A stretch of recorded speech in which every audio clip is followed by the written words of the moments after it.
अस्सलाम वालेकुम, welcome to my YouTube channel LLB knowledge. और इसमें हम आज पढ़ेंगे LLB पार्ट 3 की book law of evidence and legal ethics. ये हनी बुक्स एंड पब्लिशर्स की तरफ से है। और इस बुक का ये फ़ायदा है कि इसमें इंग्लिश की मतलब ट्रांसलेशन भी है उर्दू में, और आप इजीली इसको समझ सकते हैं। और मैं इसके जितने भी लेक्चर्स दूँगी आप प्लीज़ साथ साथ उसको कवर कर लें। इस बुक में हम दो पार्ट्स पढ़ेंगे। एक हम पढ़ेंगे लॉ ऑफ एविडेंस यानी कि कानून शहादत, और दूसरा इसका पार्ट है लीगल एथिक्स यानी कानून अखलाकियात। यानी हमने इसमें देखना है कि किस तरह से अगर हम डॉक्यूमेंट्स बनाते हैं या कोई भी काम करवाते हैं अकॉर्डिंग टू लॉ, तो किस तरह से उसको मतलब जज किया जाता है या संभाल के रखा जाता है, रिकॉर्ड्स कैसे रखे जाते हैं, लीगल एथिक्स में देखेंगे उसका। मेरा आज का टॉपिक है डॉक्यूमेंट्री एविडेंस यानी कि दस्तावेज़ी शहादत। यानी अगर हम कोई चीज़ लेते हैं, कोई मुकदमा दायर करते हैं या कुछ भी करते हैं, तो उसके बारे में हमारे पास डॉक्यूमेंट्स होना ज़रूरी हैं। कुछ जो होते हैं वो ऑरल एविडेंस हो सकते हैं, ठीक है। इसी तरह डॉक्यूमेंट्री एविडेंस ये होती है कि आपने कोई भी काम करवाया है या कुछ भी किया है तो आप उसका एक डॉक्यूमेंट तैयार कर लेते हैं, ठीक है, एक दस्तावेज़ तैयार कर लेते हैं। यानी आपके पास एक प्रॉपर शहादत होती है कि आप किसी को एविडेंस दिखा सकते हैं कि आपके पास ये चीज़ है, ये सही है, ठीक है, बजाय इसके कि आप अपने ज़ुबानी उसे बताएं कि इस तरह से हुआ है या कोई भी प्रॉब्लम है, कोई भी आप केस कर रहे हैं किसी चीज़ के भी मुतल्लिक। तो अगर आपने आपके एग्ज़ाम में क्वेश्चन आता है कि आप डॉक्यूमेंट्री एविडेंस पे लिखें, तो सबसे पहले आप इसका इंट्रोडक्शन लिखेंगे कि ये किस तरह से होती है। कि हमेशा जो डॉक्यूमेंट्री एविडेंस होती है वो ओरल एविडेंस से ज़्यादा बेहतर होती है, इसमें कोई शक नहीं रहता। जो ओरल एविडेंस होती है उसमें हमेशा एक शक रहता है।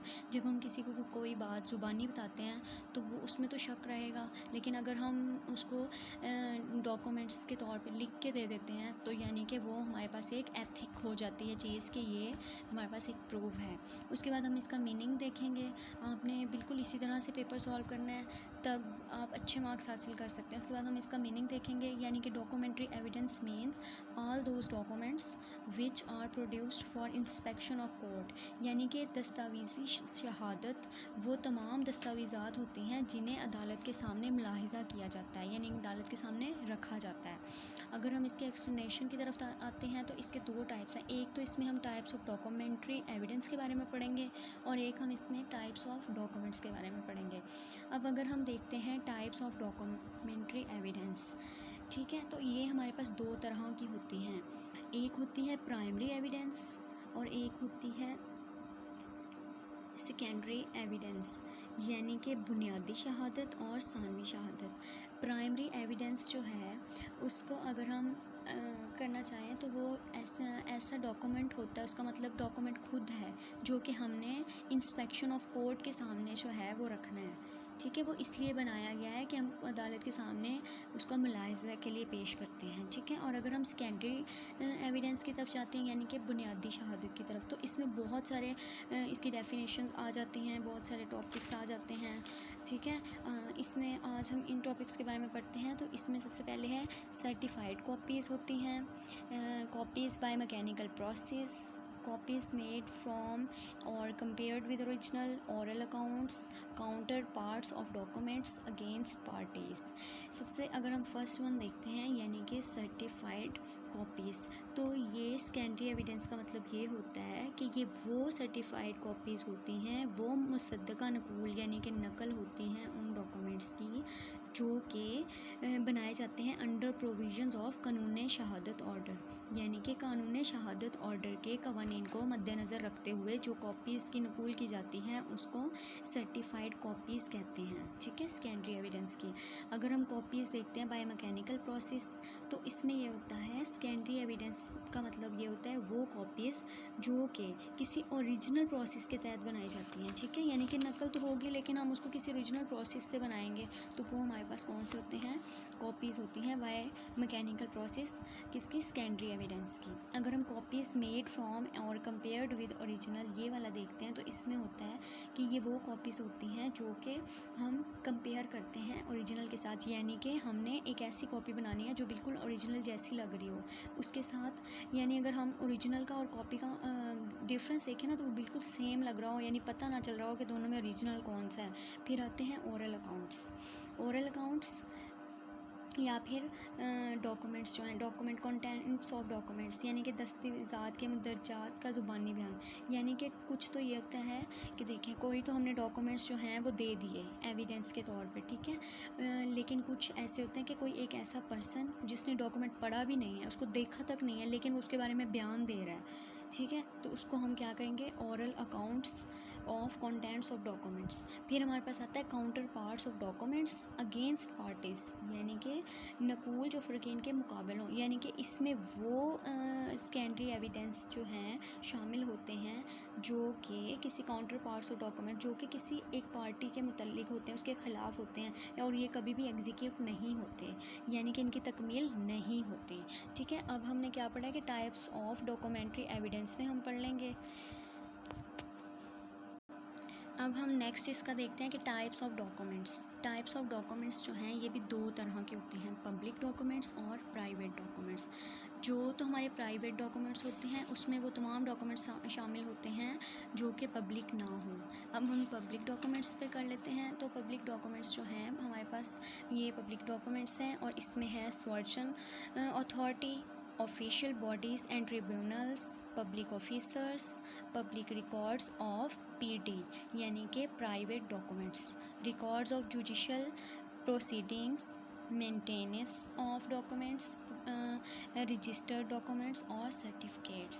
सबसे पहले अगर हम देखते हैं सोवर्चन अथॉरिटी, इसमें ये वो पब्लिक डॉक्यूमेंट्स होते हैं जो कि इक़्तिदार आला, यानी कि उन चीज़ों का रिकॉर्ड रखते हैं जो कि सोवर्चन अथॉरिटी होते हैं, ये पब्लिक डॉक्यूमेंट होते हैं।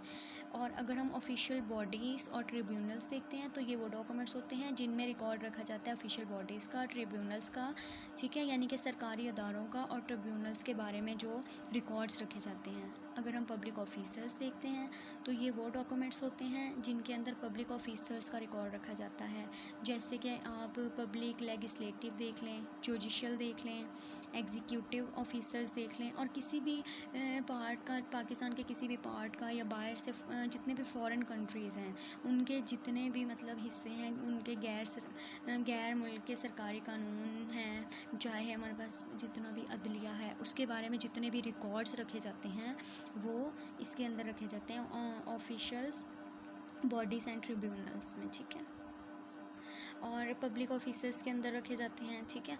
उसके बाद हम देखते हैं public records of private documents, यानी कि कोई भी डॉक्यूमेंट जो कि पब्लिक रिकॉर्ड रखता है प्राइवेट डॉक्यूमेंट्स का, वो चीज़ जो पाकिस्तान में प्राइवेट है यानी कि सरकारी नहीं है, निजी तौर पर है, इन चीज़ों का रिकॉर्ड रखने को ये पब्लिक रिकॉर्ड्स में भी ये भी आ जाते हैं। उसके अलावा records of judicial proceedings, Pakistan के अंदर जितनी भी अदालती कार्रवाइयाँ होती हैं, जो भी अदालती फ़ैसले होते हैं, चाहे वो जुडिशल में हो, कहीं हाई कोर्ट में हो, कहीं भी, उनका जो रिकॉर्ड रखा जाता है वो जुडिशल प्रोसीडिंग्स, यानी कि उसको भी पब्लिक रिकॉर्ड्स कहते हैं। फिर हमारे पास आती है maintenance of documents by public servants.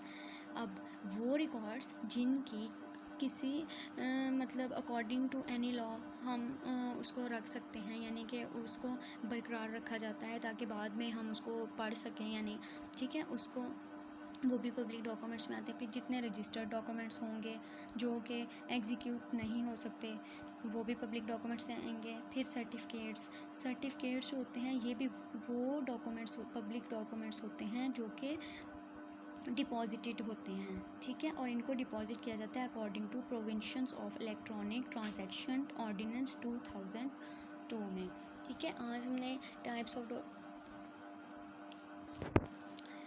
Of documentary evidence भी पढ़ा है और उसके अलावा हमने टाइप्स ऑफ डॉक्यूमेंट्स भी पढ़ लिया, ठीक है, इसमें ये सारे आ जाते हैं। अब अगर आप इस आर्टिकल को और पढ़ना चाहते हैं, यानी कि हम इस कंक्लूजन पे निकले हैं कि चाहे डॉक्यूमेंट्स हों या एविडेंस, डॉक्यूमेंट्री एविडेंस हो, तो इसमें डॉक्यूमेंट्री एविडेंस जो है वो ज़्यादा इंपॉर्टेंट है, क्योंकि इसके अंदर आप किसी भी चीज़ की शहादत यानी प्रूफ दे रहे होते हैं।